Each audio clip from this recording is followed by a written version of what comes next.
Welcome to the Finding Purpose podcast. My name's Adam. I am your host.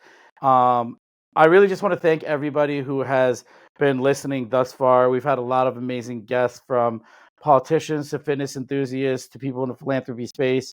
And today, I have a coach who I got to know about a year ago. And I met her when I was doing a public speaking seminar in Chicago, and it was the first time I ever spoke publicly. She had gone up. The other folks who are running the workshop, Brandon, who's been on the podcast actually, and I connected with her, and for some reason, I gravitated towards her energy and I gravitated towards her message, and there was a lot of things that really paralleled my story. And I'm proud to bring on Katie Shea. Katie, thank you. And I just wanted to give you that sweet intro because it's very well deserved, and I'm so grateful to have you. Grateful to be here. Like, super happy to be here. And thank you so much for that awesome intro. Absolutely. Like, I love what you do, just the way you connect with people and the way you communicate with people and the way that you communicate your message. But, I really just kind of want to jump into the early days of Katie Shea and what shaped you to live such a purposeful life now. So maybe we could just start from the beginning. Yeah. So that's a really good question. So there's a lot to that, to be honest with you, but I'll just try to shorten it down a little bit.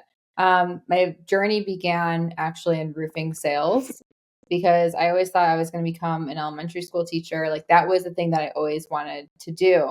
And I actually failed out of that, and it didn't work out for me. And I was so upset and just trauma. Like, I was just so, like, that was the thing I was supposed to do for my whole entire life, and it was gone. And so I ended up in roofing sales with working with my dad. And I was like, I'm not a salesperson. This sucks. I hated it. And I got no results for just months. And I remember, going up to my dad. It was like 8 months into the job, and I had like no results. I was door knocking. People were just telling me no left and right. And I remember going up to my dad and saying, Dad, like, this isn't working. And that's when I found like Grant Cardone. And so that was where like my whole journey began, because, I found a community. I found people that said you could become a millionaire. And that never resonated in my mind. Like, I was supposed to be a teacher making, $50,000 a year, and I was happy with that. But, once I heard you could make $1 million a year, that opened my door to so many. So once I found him, I closed over $1 million that year in sales. And that's where my journey just really snowballed and like started to really come into fruition to, me being a sales coach today. That's awesome. And, I've seen you grow in your career and everything, and just like all the lives you've been changing, obviously through your client base and and speaking. And I know you recently did an event, but I really want to go back to like where you grew up, and are you from? I know you're based in Chicago. Did you grow up out in Chicago? I did. I'm born and raised in Chicago. Nice. And you talked about like how you felt like you were destined to kind of just jump into the roofing business with your dad. What led you to believe that that was your fate? So I actually didn't believe that that was my fate. That was something that I accidentally went into. But what I learned through all of the sales and everything that I was doing with my dad was, it was really a challenge, because I failed at it for a very long time, but it was a very big challenge for me to challenge. If we're going to talk about little girl Katie Shea, I was a little Yeah, girl with a learning that's what I disability. want to talk about. Yeah, shoved in the back of the hallway, where like I wasn't meant to be seen or meant to be found out because I had a learning disability. And so sales and like that journey, when I say like that's like the next level of me and the next level of Katie Shea, it was challenging that little girl with a learning disability that never believed in herself. And this was like the first opportunity for me to really go out there and prove to like that little girl that I'm smart enough, I'm good enough, I could do it. I could convince people to make a sale. And when I started getting results, like that's where it really just excelled me forward, because I showed that little girl like, hey, we could freaking do this. And that was where everything really started growing and exploding. Yeah, that's what I really identified with when you were talking in Chicago and you're sharing your keynote. And I really identified with that emotional roller coaster of like finding out that you have a learning disability and how that played out. When did you find out about that? I found out when I was in 6th grade that I had a learning disability. And prior to that, like life was normal and like, like you're a sixth grader and you're chilling. Yeah, life was normal, I guess. I would be like, every time I got a report card, I would go and try to get out of the mailbox before my parents saw it. Because Really? I was terrified of, oh my gosh, they're gonna have like D's and F's and C's, and I was not a straight A student at all. And nobody knew why. Like I had one time I had a teacher flip a desk on me, because she was so frustrated with me, and that was like 2nd grade. So nobody knew that I was a slower learner. And once I found that out, that's when everything kind of made sense to me. I mean, what was that like when she like flipped the desk and you're just like sitting there and like that must have been like kind of intense. It was intense. Yeah, I was in 2nd grade, and she came up to my desk. She was, on the projector, and she like said, "All right, class, get a piece of paper out and a pen." And it was like one of those desks that it had like the front where it opened in the front, Like, and everything oh would yeah. fall out if you like pushed it a certain way or if you stuffed it too much. And she said, get a pen out. And so I was looking in my thing to get a pen out, but I was moving way too slowly. And in front of the whole class, she came up to me, yelled at me, and grabbed my desk and flipped it in front of the whole class. And then It's so shoved me. funny. Yeah. If that happened nowadays, like it would be wild. But back, I mean, you're about my age. I think you're a little younger. But um, back then I feel like folks didn't really. It was either like you knew how to do it and you didn't. And like when that was revealed, because like I had a moment like that where like I felt different and I didn't know why. And once you have an answer, like I think that's like eye opening. Obviously, when you it was revealed that you had a learning disability, things began to change for you. Yeah. Yeah. Things began to change when I got told I had a learning disability. I I I remember like my teacher calling my mom and saying, "Hey, Julie, I think I know what's going on. Katie's not doing well in math. I think she has a learning disability." And that's when I was like put in those small classrooms. And I think that, as a 6th grader, you're just trying to fit in. Oh, that's all you're trying to do. Yeah. You're trying to fit in. You're wearing your Abercrombie and Fitch shirt. It's like you're trying to be in like the cool groups. And that like identified me now as the stupid kid and the kid that was like in the back of the hallway with the weird people. And as a 6th grader, I didn't know what that meant. And so my self identity just completely just got shot. And so that version of me stuck with me until I was until I was in the roofing sales, because that's when I started realizing things. Yeah. Do you have like a close knit family? Yeah, I do. My parents are divorced, so I was constantly here and there, and but my family is like pretty close knit for sure. Nice. And I know you have a sister, and then um, like as you like grew up, like who were the people who you leaned on the most? My mom, for sure. My mom was a very big part of who I leaned on the most. I'm the oldest out of all my siblings. How many So siblings do you have? I have 3 sisters and 1 brother. And then I have a stepbrother who's actually a little bit older than me. Oh So, wow. yeah. What was it like just growing up in a big family? Like how did like the fact that how did the learning disability and the discovery of it affect just that dynamic as well? Um It really did. So when like my big family, like they were all so young, and other than my stepbrother, like he's a couple years older than me, but all of my younger siblings, it didn't really affect them because they were all very young. My youngest sister right now, I'm 30, I'll be 31. My youngest sister is 18. Oh So wow, okay. we were like babies, like little children. So for me, it didn't really like affect on that part, but like it helped me become a demonstration of what's possible, if that makes sense. Yeah, totally. I mean, like, and they probably all looked up to you also. Um, that's so cool. I didn't know you had 4 to 5 siblings, 4 siblings, five Yeah, siblings. yeah, 5. Um, so like, I'm always fascinated with people who come from big families like that because I just had like 4 people, and like, especially you being the oldest and having that age gap. Like, what was that dynamic like? It's cool. I mean, I still love it so much. And me and Tony, my fiance, we're getting married next summer, and my sisters are just experiencing like the marriage life, I guess you would say. And like they're in like college right now. Like all my sisters are in college. So they're experiencing college and a whole different life. But it's the coolest thing to really be, again, like that demonstration to your sisters and to like my younger brother, and show them like, hey, like this is who you could become. Because we all came from the same roots, right? And it's just like really showing, it's showing them what's possible. Like what I'm really passionate about, like showing people like what's possible in their life. And so are you. And Yeah. so like your siblings and like having that age gap almost creates more of that, right? So it's really cool. Yeah. No, that's amazing. I mean, um, yeah, I wish I had a bigger family. What were some like experiences, you said in your early charting your path and setbacks that really highlighted the trajectory and like you're like, I'm absolutely not doing that. What were some milestones that you feel shaped the journey now? Um, a lot. Oh my gosh.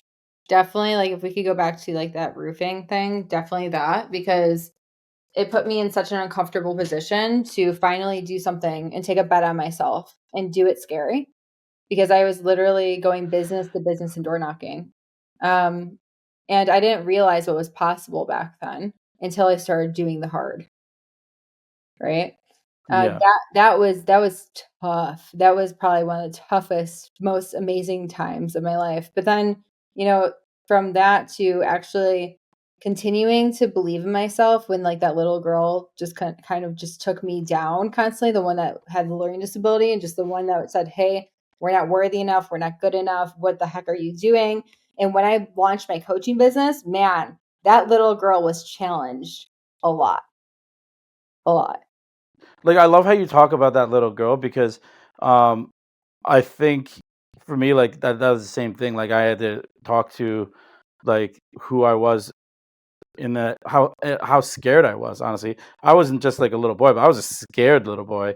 Yeah. And kind of understanding that um I've been carrying fear like for very much a lot of my journey, which has really been crippling. Yep. And the more I've been able to really just kind of face that fear and talk about it, it's been something that um has allowed me to connect with a lot more people and be relatable and be able to help people.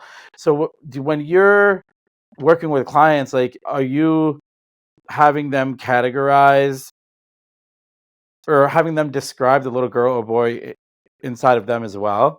Like, is there a process that you go through there? Yeah, so this is actually given to me by my therapist. I believe in therapy. Okay, like Yes. 100%. Yeah, me too.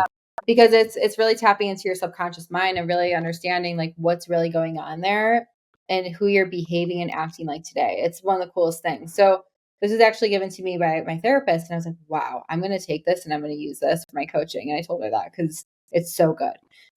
She said that there's two versions of ourselves. There's the little girl or the little boy or the version of yourself that has all those beliefs because your beliefs come from, when you were younger. Most of our beliefs and our habits are formed by the age of 7 years old. So that version of yourself is there inside of you. Okay. The new version of yourself, the person that you want to be, is like that person that like has like all these thoughts of like, oh my gosh, I could become a millionaire. I could like launch my own business. I could do all these things. But you're stuck between the version of you that is young and the version of you that wants a lot of really cool results. So what's happening in between the version of you that was young and in between the version of you that you are today, there's this huge, giant, dirty puddle. Okay. And she said, Katie, all you're doing every single time that you want a new result, you're having your little girl self jump over this puddle to get to the other side of who you are today. And you're running, running, running, and you're hitting a wall and you're reversing really far backwards. And so she said, Hmm. what I want you to do is go back, that little version of yourself and the older self that you are today, and see that huge puddle in between. Instead of jumping over the puddle, I want your old version of who you are today to go to the young version side and walk through the puddle to get to the other side. And she's like, that's what it means to have intentional action. And I was like, huh. So with my clients, I'm a huge believer in walking through the puddle, because in between the puddle is all the dirty beliefs, all the things that like we don't want to confront. That's where that learning disability was, because I didn't want to confront it. I was like, Yeah. learning disability, I'm good. I don't even know if I have a learning disability. But that version of myself created all these beliefs of I'm stupid, I'm not good enough. And so I would try to get new results and I couldn't get them because that version of me was still stuck. I think also like what you described is just trauma healing, Yep. where it's like you're going through, you're going to that little person and you're processing trauma and you're facing the things as an adult, but like addressing the fears that you had and the things that you were scared of. I mean, that's how I like my therapist kind of did something very similar where I was talking to the younger version of myself and the younger version of myself was responding and we went back and forth and it's like, what would you say to yourself then? What would you say to yourself now? And how would you respond? And the hardest thing for me was jumping into that role and jumping back and like because you really need to like put yourself in those moments and it's scary. It wasn't really me as much holding my hand, my younger version's hand, and walking through, as much as it was sharing the perspective that I have now on the same situation with the gift of hindsight. So like how did you incorporate like that, just that principle in your life, like not just with the the learning disorder, but other things that happened that you might have been like, okay, this has been a crippling thing for me. Yeah. So there was a moment in time, like a couple years ago, when we actually moved into the place that we're at right now. We got hit with massive, massive debt, and that's a whole different story. But that crippled me so much, and it made me learn new parts about myself. And so that same principle, I had to go back and understand what the heck was going on. I remember like I had a full blown out coaching business. I had clients. I stopped selling in my coaching business because then all those feelings of unworthiness, not good enough, what the heck is going on? Like I just had all these emotions come over me. And I remember sitting in this office saying, hold up, something needs to change right now. And the first thing that needs to change is what I'm thinking, because I cannot get new results right now if my thoughts and my beliefs and who I'm being right now is not who I want to be. Because if I want to attract more wealth, if I want to be a wealthy person, then I'm just going to be sitting here. If I'm sitting here sitting in all the bad things, I'm going to stay there and I'm going to attract those results to me. So I went through that same principle. And that year, like in 6 months, like I attracted like almost 100 grand. And with me not doing a lot either. And that's the cool part, right? But it's really just going internally and saying what's really going on here, and then becoming that new version that you say that you want to become and acting like that version of yourself. Yeah, and I like how you talked about like the emotional regulation. I think that's like super important. And when you find yourself in those moments, and if you have a story, awesome. Like, what do you do? Like, because I think that's something that a lot of people struggle with. And I think that's just like a key component of just like getting closer to purposeful living and finding like that true North Star.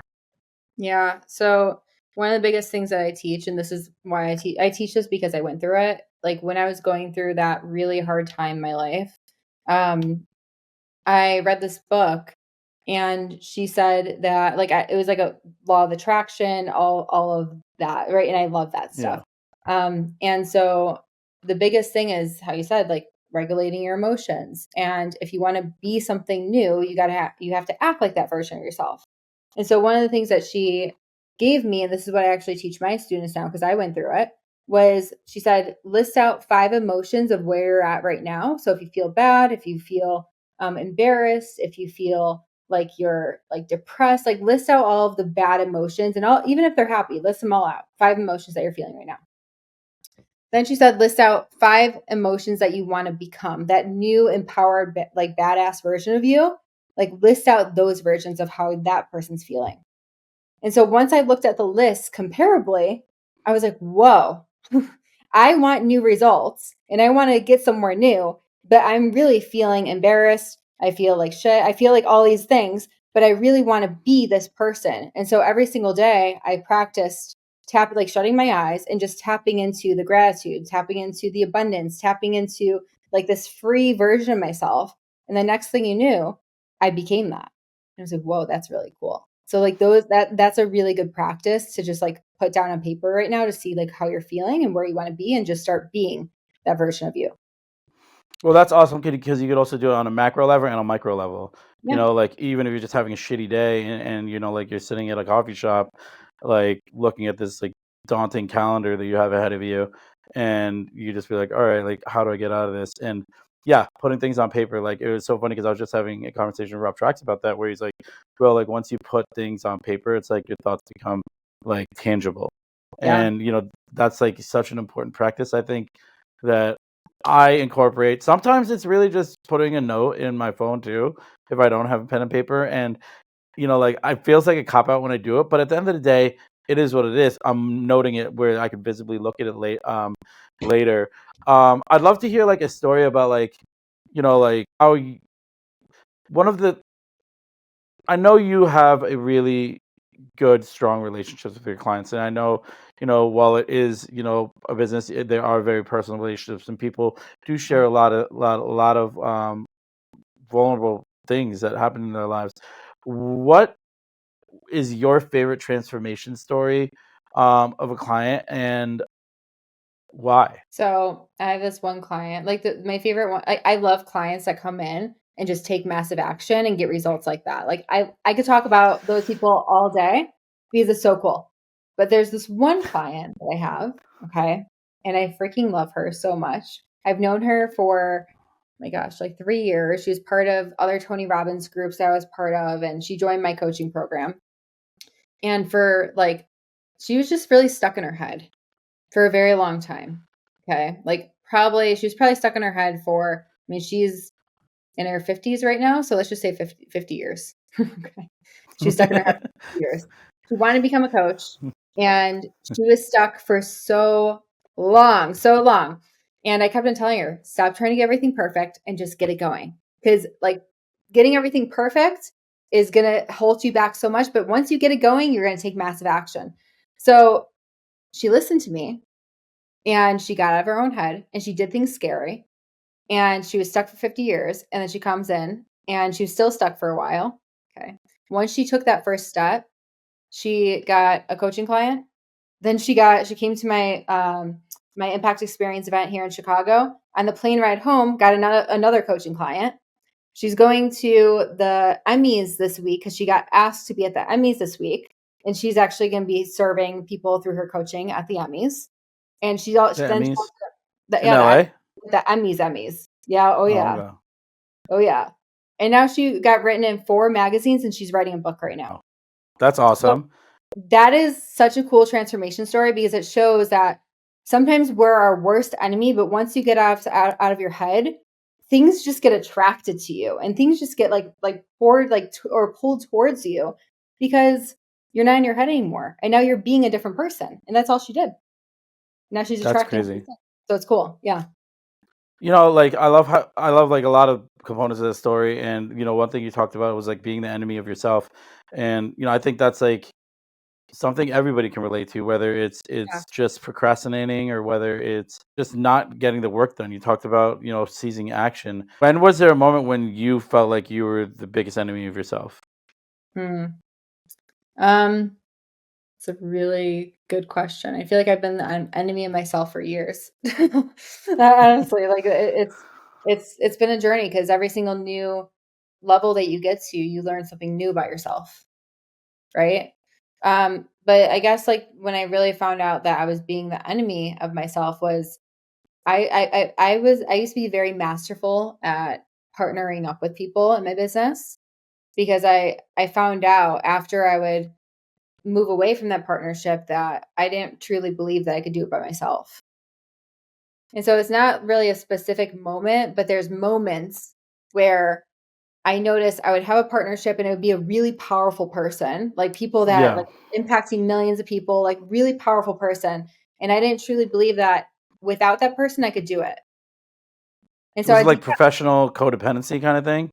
I think so. Yeah. Yeah. But it goes back to the learning disability because I had a smart person that was doing it, right? And I was Yeah. like, I can't do it by myself. But the funny part is that I helped build a lot of what we are doing together. It's crazy.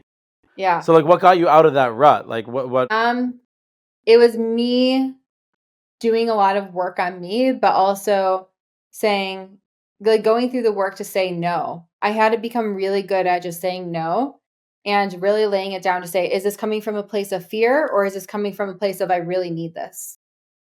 Yeah, because I was gonna ask you, like, was that like fear of having to do it alone, or is it like um fear of losing momentum, thinking that the only reason you're on this trajectory is because it's attached to someone else? No, Um, it was definitely fear of doing it alone for sure. yeah, I had when I first started my coaching business, I had a business partner. Like I didn't do it by myself. I had a business partner. Even though I was like the face of my business, right? I had a business partner. I mean, he was awesome. He was great. But then once that partnership ended, I found another one. And then I found another one. And I just kept on finding partners. And now I'm like, I didn't need any of that. I could have done it by myself and I would have been fine. But I did it because of fear, for sure. I mean, at the end of the day, like those partnerships, you probably learn something from each partnership. Where it's like now it's like boom, like I'm cruising, and some you probably learned how not to be in a partnership. Like I think that's something that like I've understood about just the business sense and just like the life sense. There's a lot of examples of how to live well and prioritize correctly and live purposefully, and there's a lot of examples of how not to. And I think when we talk about the personal development space and we talk about getting better each day, like there's plenty of people I could, and I'm not really criticizing them as much as I'm saying that's not how I want to be, because we live in a world where there's good, the bad, and everything. And now I choose to gravitate towards the people who I'm like, okay, like I like what they're doing, I like their messaging, I like their energy, and I like what they're trying to share. And really, it's rooted in their giving back. People who are giving back and helping others are the people who I gravitate the most because that's where I've found that areas of collaboration have been the most fruitful and the most rewarding. Um, so I'm selective with who I try to work with because I also don't want a fucking headache, frankly, like that's what it is. Like, Yeah, like so, as you're like growing, um, can we talk about the relationship a little bit? Talk about Tony a little bit? of Hell course. yeah. Tony. So I don't really know you and Tony's like how you started and I just know bits and pieces. I'd love to hear about that. Yeah. So me and You're Tony, blushing. I know I'm blushing now. Me and Tony, we've been together for almost 9 years now, so it's been a long time. We started dating when I was 22. I was 22 years old. Um, Damn. so I was young. And so he's seen me in my corporate days. He's seen me in my roofing days. He's seen me in my business phase. So, I think like when you go to like through a lot together, you learn a lot, and it's a really cool partnership. At the end of the day, like that's what I like to call us. Partnership? Oh yeah, yeah. Yeah. It's like we're a relation. I love him, right? We're in a Yeah. relationship, but at the end of the day, like when you start going through big life things together, like you really like it really tests you to see if it's just a relationship or if it's a partnership at the end of the Yeah. day, right? And we've really gotten great at becoming partners in life rather than just loving each other. And there's Yeah. a thing that Yeah. there's not. Like it's rooted in friendship and just collaborate. Yeah. And I think that's really important too, just like being friends first. Yeah. Um, like, obviously like the relationships grow and relationships are a huge part of life, whether it's business relationship, whether it's personal relationship, whether it's a family relationship. I'd love to talk about just like relationships in how you just approach relationships, both Okay. on a macro level and how you like continue to water them and grow them and sometimes sever them. Yeah. So I was actually just talking to one of my coaching clients about this yesterday because she's in that transition phase where she has a lot of people in her life that don't really believe in the work that she's doing.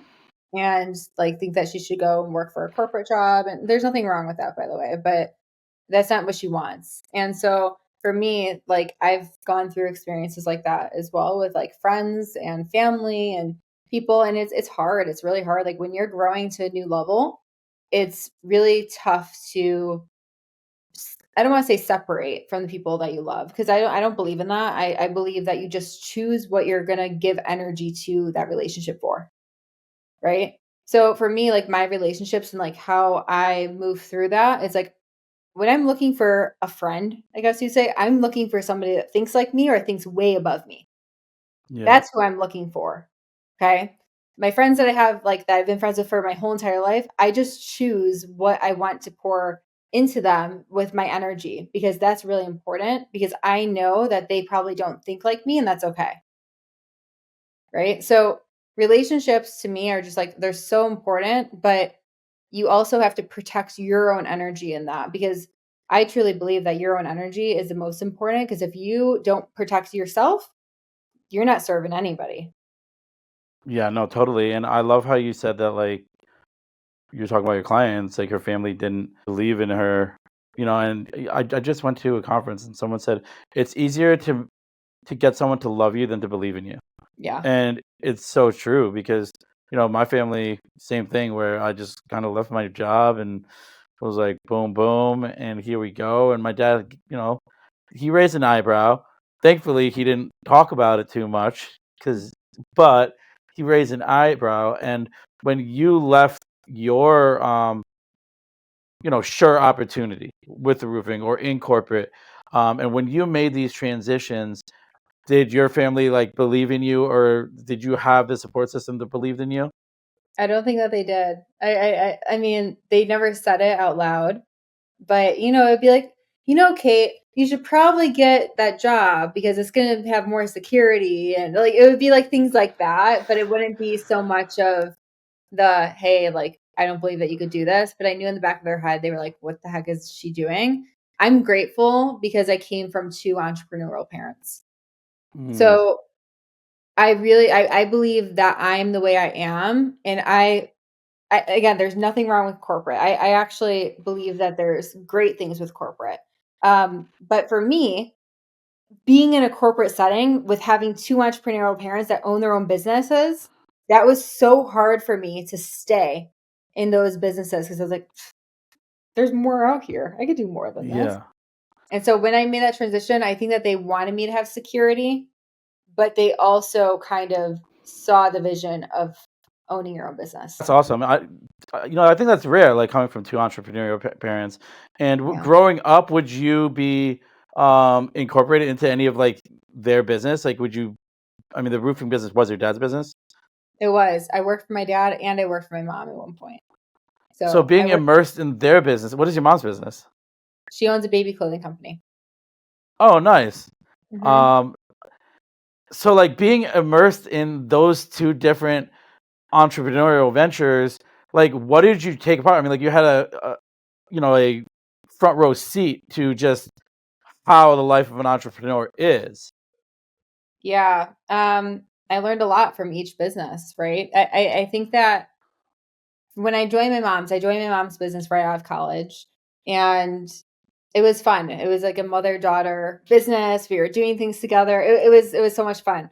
And I learned about how to, with her business, it wasn't so much like the sales aspect, but it was more of creating a really good customer experience, right? Because she's in the baby clothing business for Yeah. like newborn babies and like creating memories and things like that. So I like was like, oh my gosh, like branding and creating experience is super important. So I think that that's where that aspect came from. Now for my dad runs, a very, it's a roofing business. So it's Yeah. very, Yeah. it's a business, blue collar like business. And so I really had to learn how to sell and how to get myself out there and how to make my dad's company like the You number work sales one. for him? Yeah. Yeah. Oh, okay. Yeah. Yeah. And you had to learn an industry that you probably never, I mean, not never because your dad owned the business, but had limited understanding and had to learn it from like the ground up. Do you know like a shit ton about roofing? I know some stuff. That's so I funny. kind of I bullshitted my way through most of it, to be honest with you. That's so funny. I mean, that's not funny. It's just like kind of it's like a fun fact. Yeah.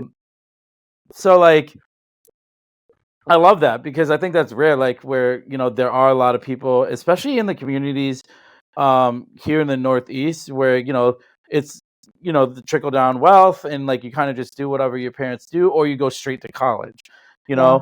know, um, you made a decision to jump over there. Was college ever like an option, or were you just like, no, I don't want to do that? Oh yeah, I went to college. Yeah, I Oh, you did. did go to college. I'm sorry. No, it's Shit. fine. Yeah, no, I went to college. And that's where I thought I was gonna become a teacher. Like my whole Oh, life, okay. I was like, I'm gonna become an elementary school teacher. I freaking love kids. Like this is where my life's gonna be. And then when I tried to get inside the program, I was like 1 point away from passing into it.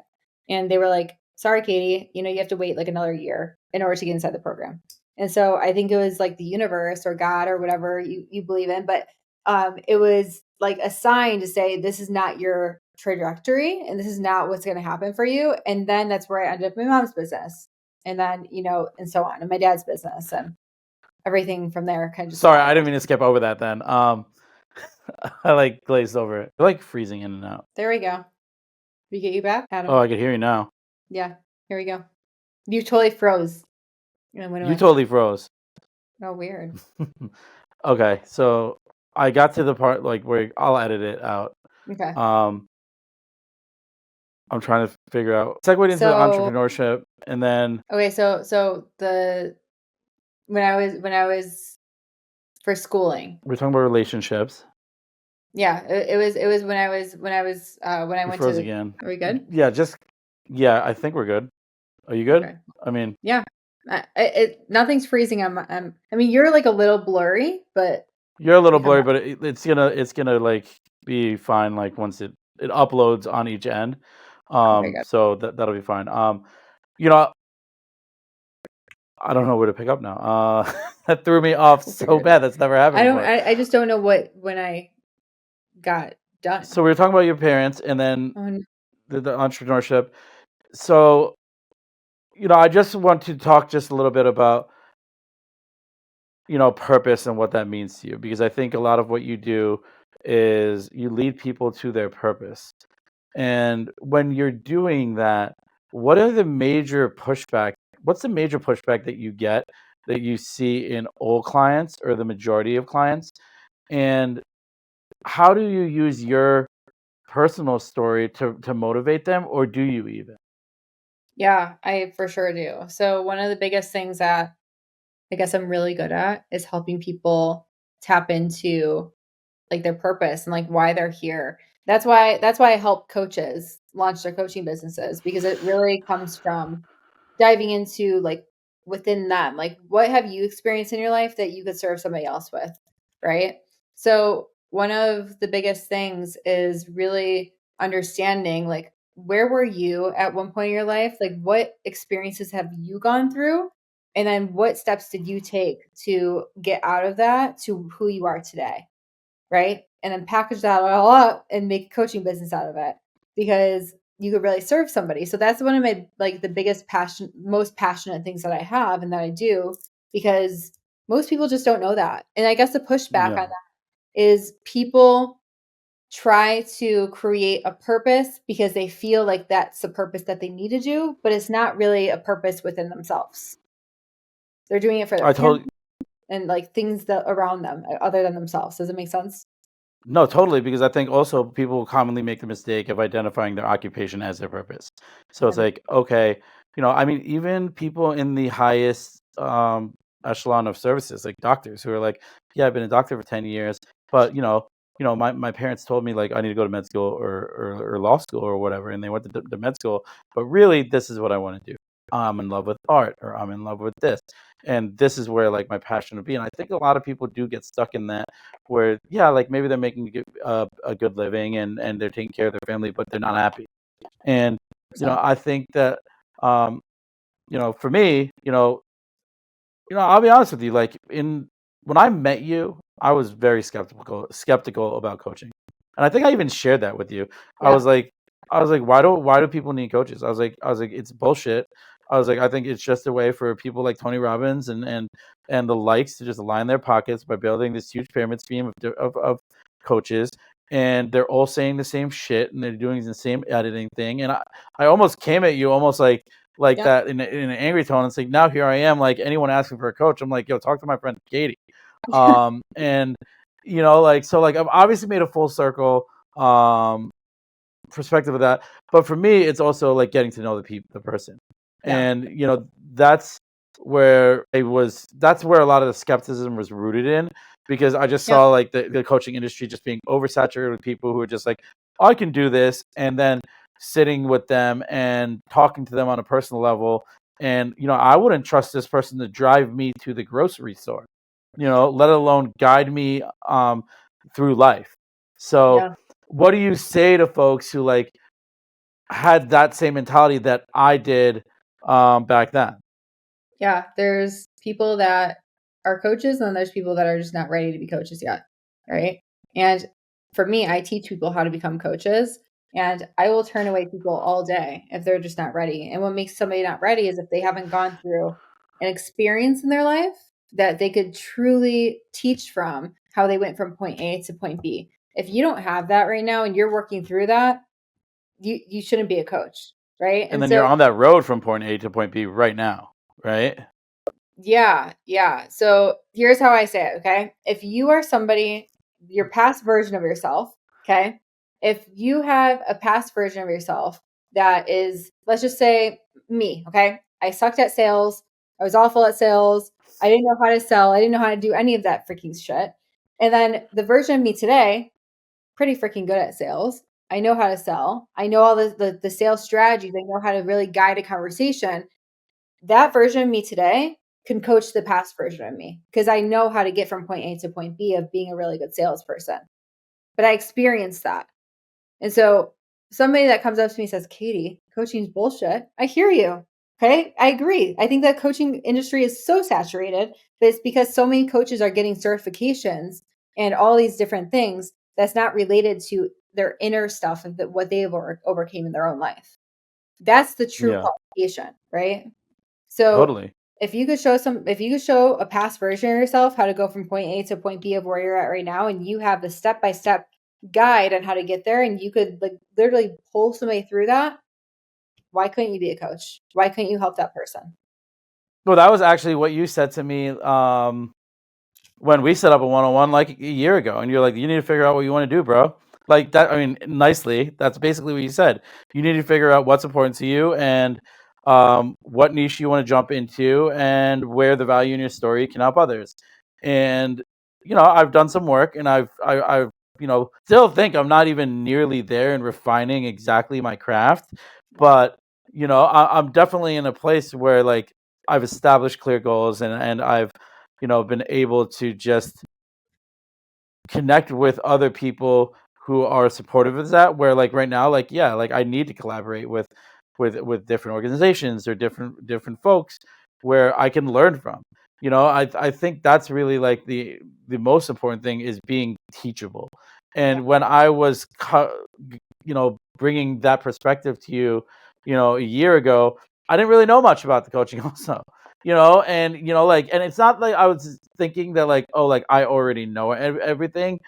It was more about like, I don't see why I would invest my money in coaching Yeah. when I could just invest it in setting up that LLC or buying this or buying that, like which is kind of like the conundrum that a lot of like, I used to work at this school. It was called Post University. I used to work in online sales, and people would call me all the time, and they'd be like, "I want to start a business," and then I would have to sell them a business degree.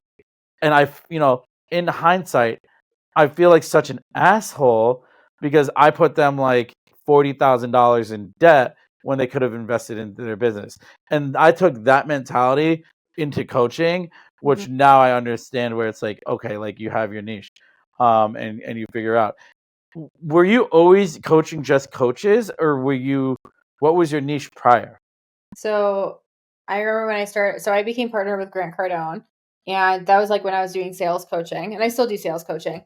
But I was like, what the heck am I going to do with this thing? Like, okay, I'm partnered with him. I can teach his materials. Like, cool. But what the hell am I going to do with this?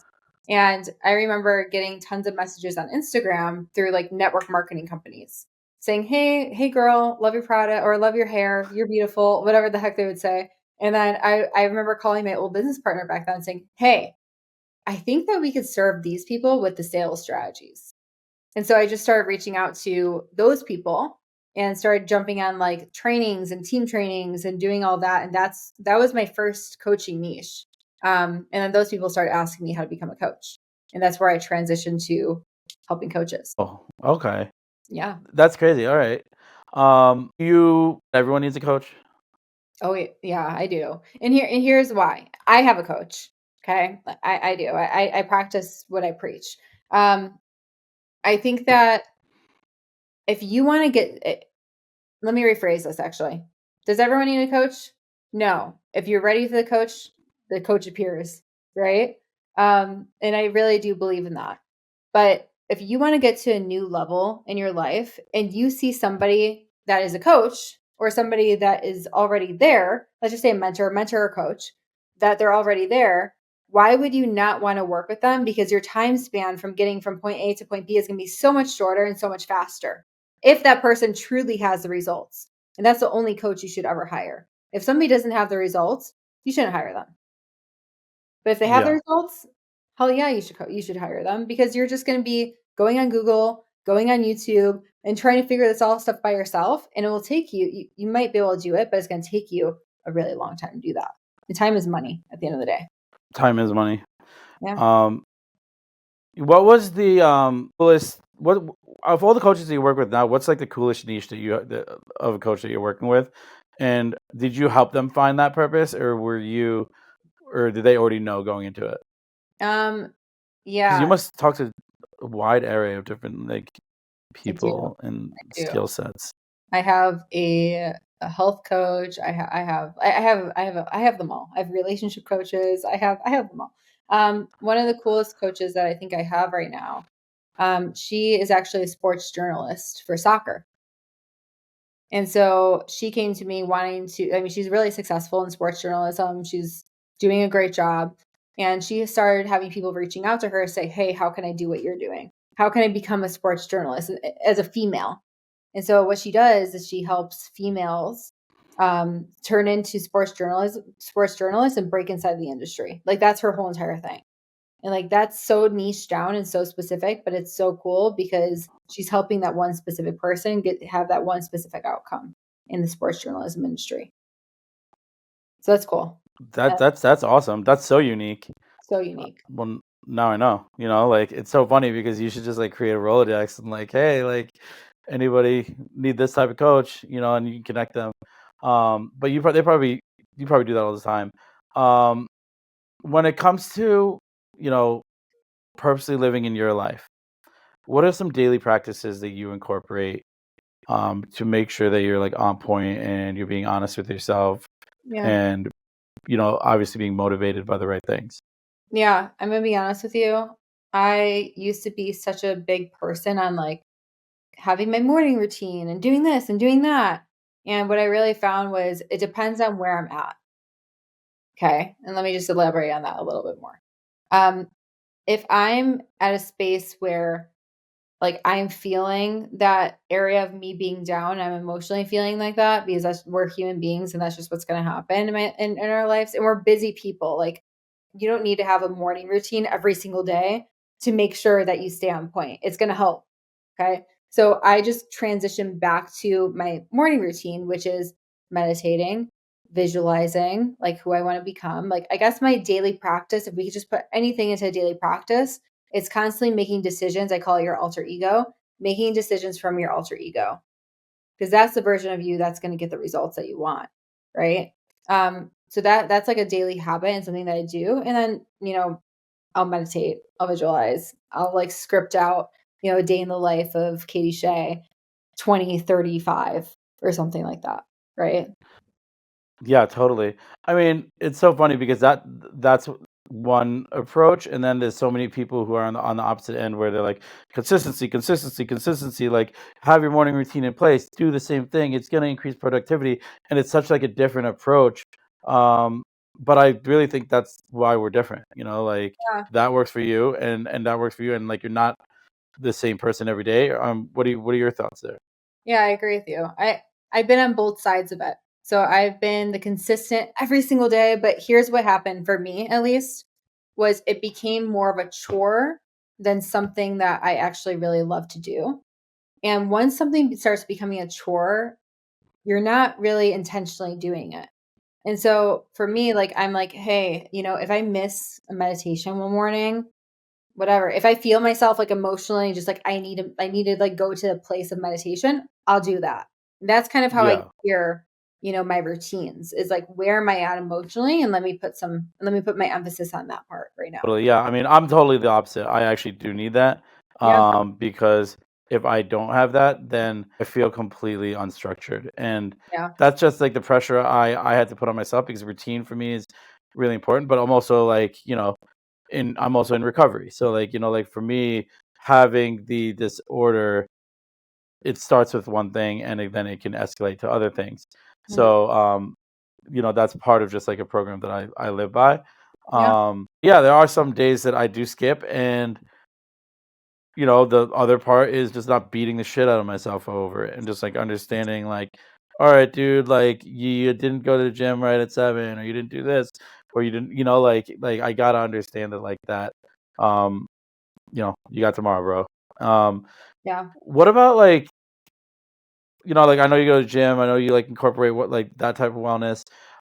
What's your like favorite thing to do to just really um because I do think the how you take care of your body is directly reflective of Yeah. your mindset. Yeah. Um Talk to me about that, just that relationship. Yeah. I'm a huge I love working out and lifting weights and like being like I really truly believe that that's a huge part of like your mental fitness and just like of who you are, right? Because for me, like going to the gym and like eating healthy and like fueling my body is going to reflect in my work. So I'm a really big believer like of fueling all sides of your life because if one end of your life is not where you want it to be, it's going to reflect everywhere else, right? Like the domino effect. It's a domino effect for sure. It is. And that's why it's we're on this planet to thrive in areas of our lives that make us really feel good. If you don't feel good in that area of your life, it means that you need to focus in on that area and refine it and make it better. And then focus in on another area to make that better. Oh, absolutely. And it's just like that delicate balance, but it's really not balanced. Yeah. Like it's balance is such a weird perspective. What's your component? What's your perspective on balance and just like trying to do your best? It's like, Yeah. What's balance at the end of the day? Like what is yeah, balance? I think that it's just having intention. I think that that's a better word. Having intention in all areas of your life that are important to you. Because if you're trying to be balanced, oh my gosh, you will not be balanced. And then you're going to be like, what the heck is going on? You're just going to get in your own head and just put yourself down. But if you have intention in all areas of your life and you're intentional about things, that's a whole different ballgame, a whole different story. kind of just. I mean, the same thing comes with like people like, who chase perfection. Like, I don't really think there's such thing as perfection as much as it's just like, just staying consistent and Yeah. progress. And that's something also I kind of gotten from like, from recovery, where it's like, if I keep like wanting to be perfect and do everything perfectly, then I'm always setting myself up for disappointment. And that's so instrumental to just like understanding and like smelling the roses. And Yeah.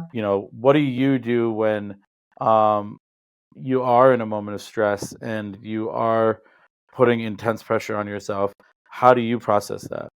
So I used to be the person that would be like hustle, hustle, hustle, go, go, go, or else you're not perfect, if we want to use that term. And I would just be like a super big hustler.